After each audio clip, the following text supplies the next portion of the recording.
Hello everyone, I'm Raven and welcome to the new Mooncraft for May 2021. I originally planned to tell the story myself, but I'm very burnt out. I have literally worked non-stop, at least 7 hours a day since Beltane. I am exhausted, and I am at this point just so exhausted I can't do the story justice the way that it was originally sent to me by my good sister Tyler. This is the Lakota story of the eagle. I would like to share this with you because she had shared it with me, and I feel that it's very important before I move on to the next class because it teaches another tenet of the Lakota beliefs. And it is also an honoring story for her, my dear Alaskan sister, who was also saved by an eagle because she was a bird of prey rehabilitator, and she spent many years caring for a beautiful golden eagle that healed her very well. So Tyler, my love, I dedicate this story to you. I'm going to black out my camera. I would like everybody to turn off their lights and just relax and sit back in the quiet and actually hear what this story has to say by this beautiful author. Let me find his name just once more. Joseph Marshall III. So I'd just like to sit back and listen to this story and just relax. And then we'll come back and do a little teaching.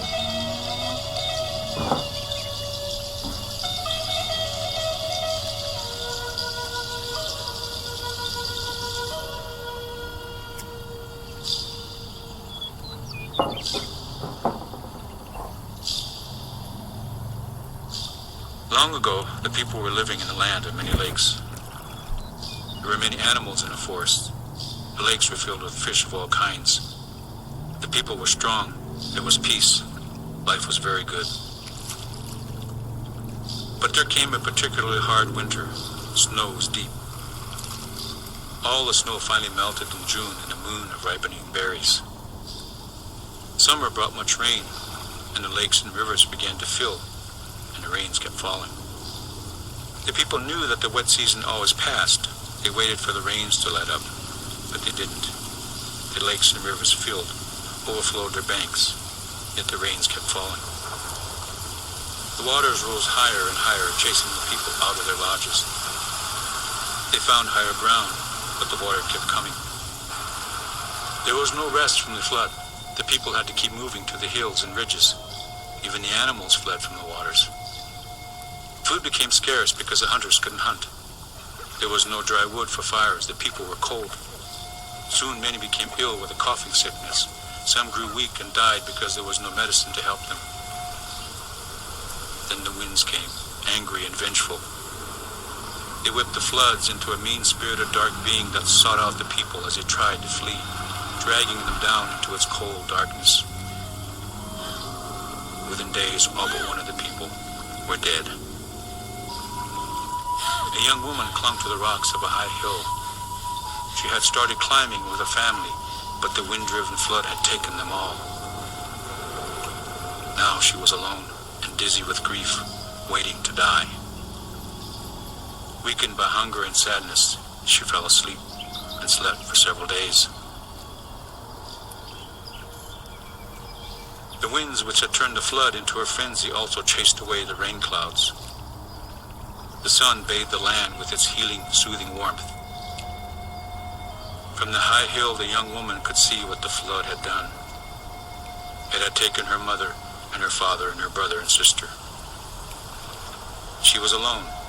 Her plaintive wail of grief rose over the land, causing four-leggeds and wingeds to pause and listen.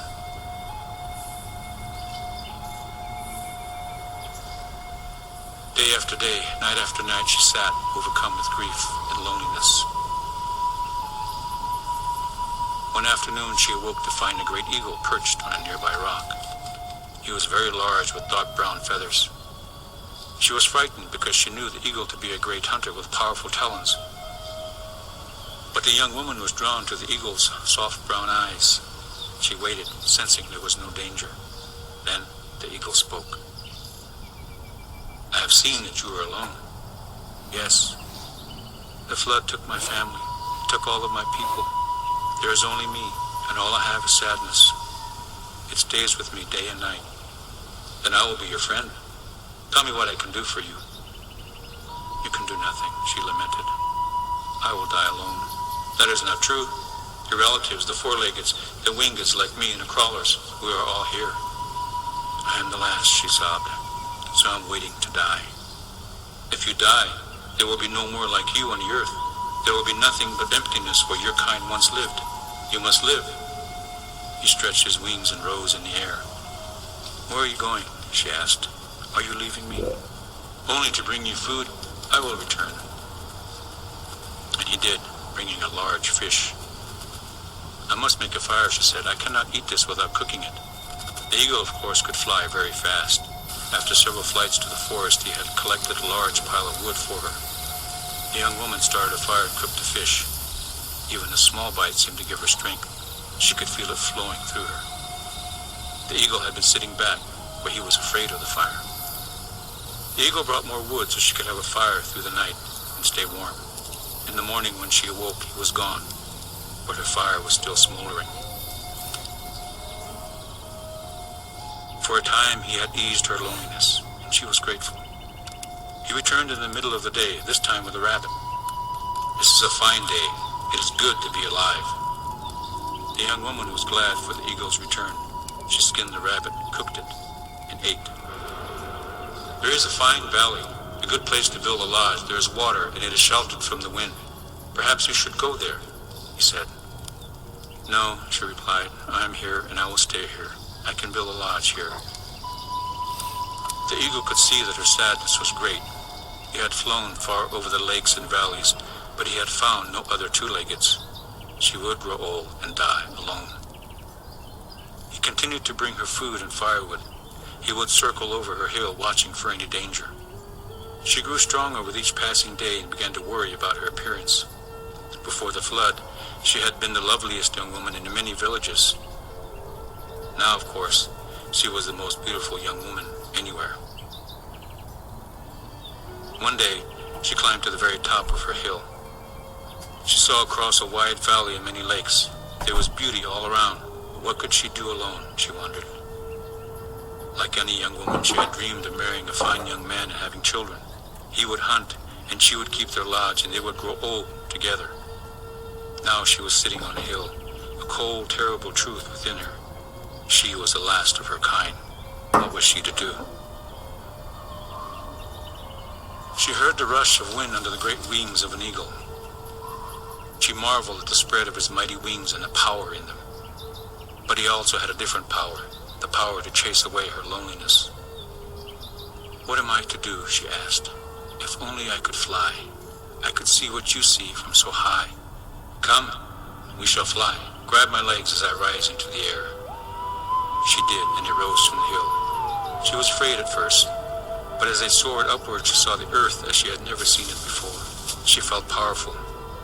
Trees, lakes, and rivers grew smaller. The earth itself grew larger, and the young woman was humbled by the wondrous sight of it all. She was reluctant to return to the hill. Thank you, she said. I envy what you are. I am your friend, and always shall be. Their friendship became stronger. He brought her food, and she scratched pictures of him on the rocks.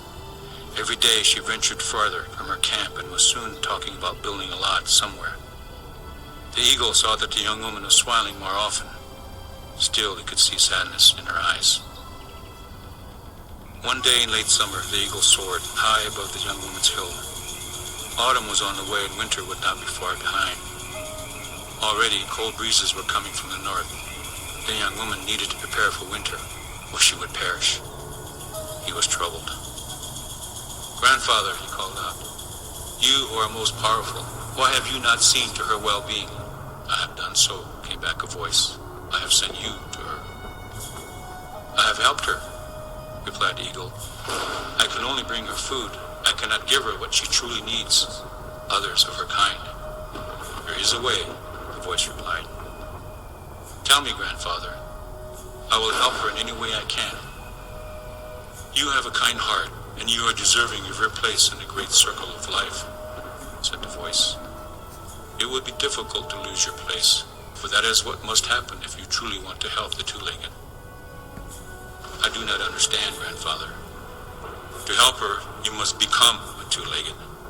But if you do, you will never ride the winds again. You can never see the earth from above the highest mountains. You can become a two-legged, and as a male and female, you can give to the earth more of her kind, or you can remain as you are. The eagle was very quiet that night as he sat with the young woman. He was troubled. His brown eyes had lost their usual sparkle. Is there something on your mind? She asked. Yes, I must go away. There is much I have to think about. You will return? She asked. I could not bear it if you were lost to me. I will return. No matter what happens, I shall always be your friend. The next day, the young woman climbed to the top of the hill and watched the sky.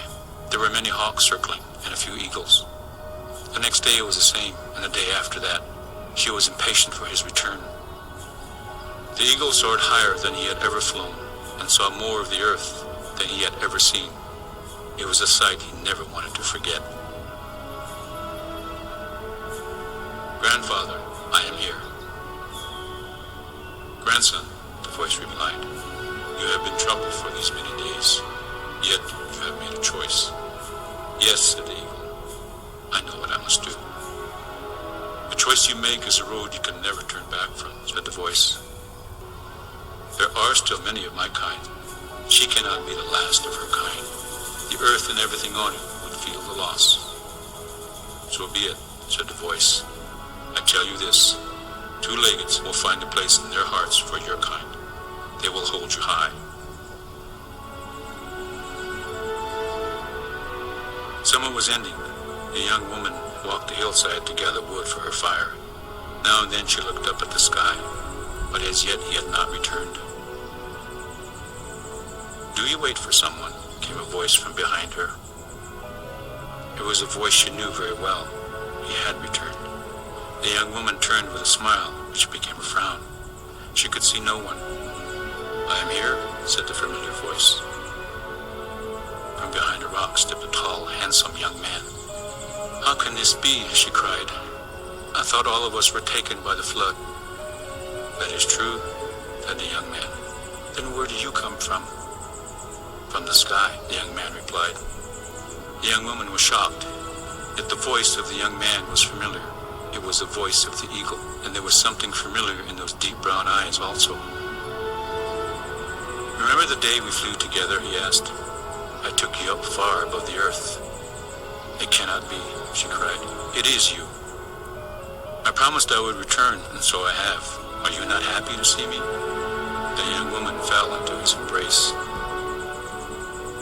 Before that winter, they built a lodge at the edge of a forest, and in time became mother and father to many children, to a new race of two-leggeds. She told her children what their father had been, so they would watch the sky as the great eagles flew. They were, of course, watching their relatives. They taught their children, who taught their children, and so on, to do the same. Perhaps now you can understand why eagle feathers are sacred to us. To this day, we Lakota revere eagles. Each time we see one in the sky, we pause to speak our thanks to those relatives for their compassion.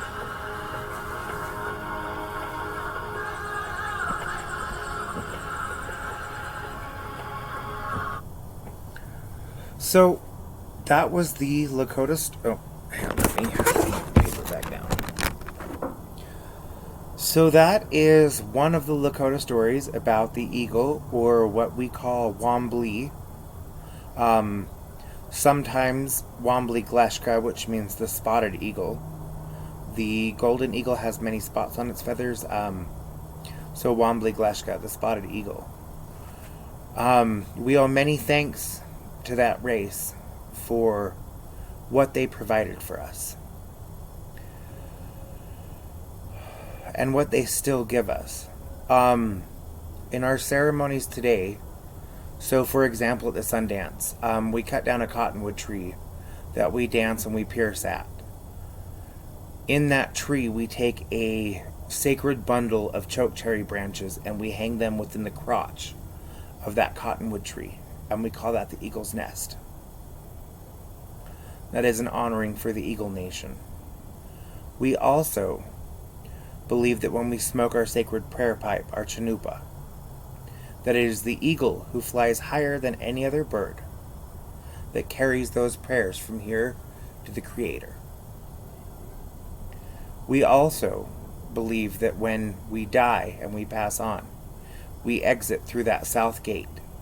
Our dead exit through the south gate and they run that Milky Way from north to south. They walk the white road of spirit. And it is the eagle who carries the souls of our departed to the other side. So I wanted to share this teaching and this story with you today because the next story will be the long-awaited. I promised you in my very first video way back in August of 2020 that I would share the White Buffalo Calf Woman story at another time.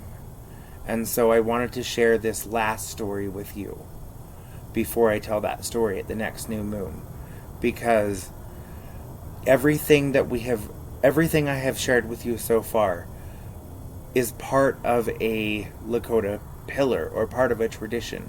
The creation story, we talk about tricksterism, we talk about how we first emerged.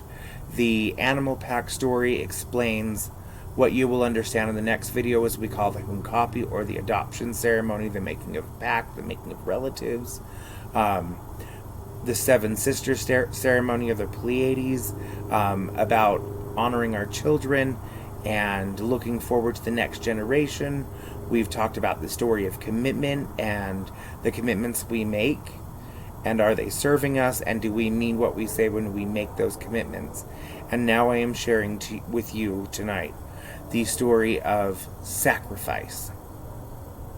All of these are very big tenets that you are going to need to understand in moving into the next set of classes I'm willing to teach about the White Buffalo Calf Woman and the 7 sacred ceremonies she brought to us and what they mean to the people.